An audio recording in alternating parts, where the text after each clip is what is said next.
Socialism is a topic that has become more popular and controversial in the United States. One group believes we should head in that direction to solve our economic problems. Another feels it would drastically lower individual liberties and should be avoided at all costs. Welcome back to Explaining Difficult Stuff. This video presents the arguments expressed by both sides of the controversy. In the end, we leave it to you to decide. Would socialism help or hinder progress?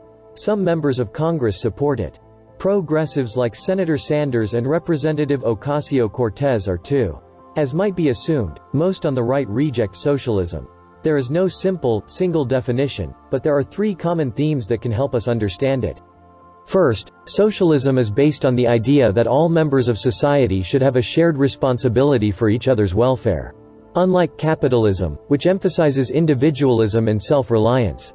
Second, socialism strives for social equality, where everybody has access to the same basic level of resources, regardless of their individual wealth.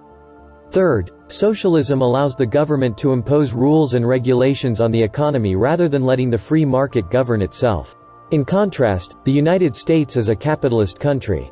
It uses a free market economic model. This form of government allows individuals and large and small corporations to control production.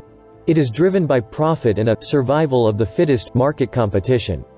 Most countries of the West are capitalist. However, it should be noted that the United States, and many other Western nations, have incorporated socialist programs, like the minimum wage, into their systems. Let's talk about the potential benefits of socialism.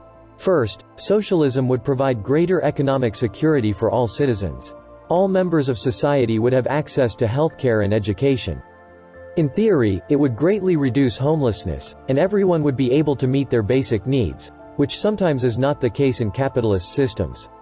Socialism provides a baseline level of health coverage to all citizens regardless of their wealth.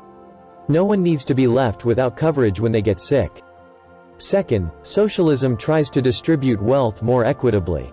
The government would impose higher taxes on the wealthiest members of society and redistribute their wealth. Third, by ensuring everyone has equal access to all resources, all citizens would be on equal footing. This would help combat problems like racism and sexism caused by discrimination. Some socialistic countries have demonstrated a greater ability to withstand economic crises. For example, during the financial crisis of 2008, Norway and Sweden were less affected than the United States because they had higher levels of economic security. In capitalist systems, members of society who cannot generate profit are sometimes left behind. Particularly those who are disabled, single parents, or those with a lower level of education. By distributing resources to all, socialism aims to ensure that all members of society have access to the same level of opportunity.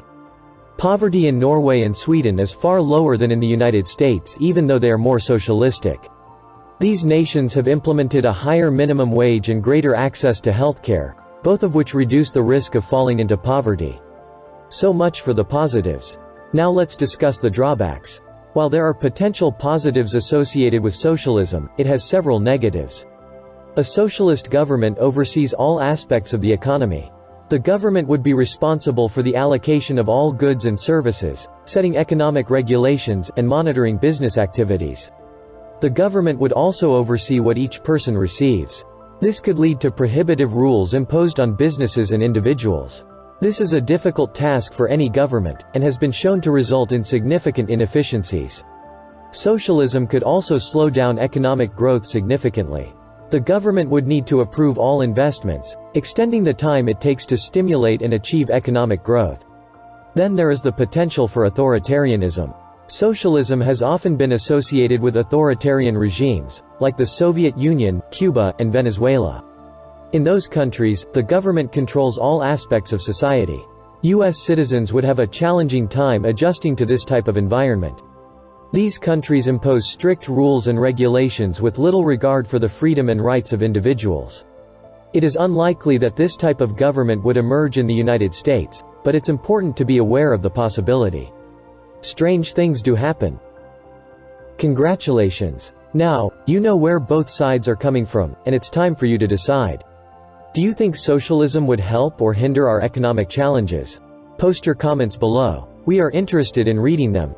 The link in the description will direct you to a more detailed article on capitalism versus socialism if you want to dig deeper into this subject. If you found this informative, subscribe to Explaining Difficult Stuff. It gives us the incentive to keep reaching out to people of all ages with our videos. Thanks for watching Explaining Difficult Stuff. By the way, there is no cure for curiosity.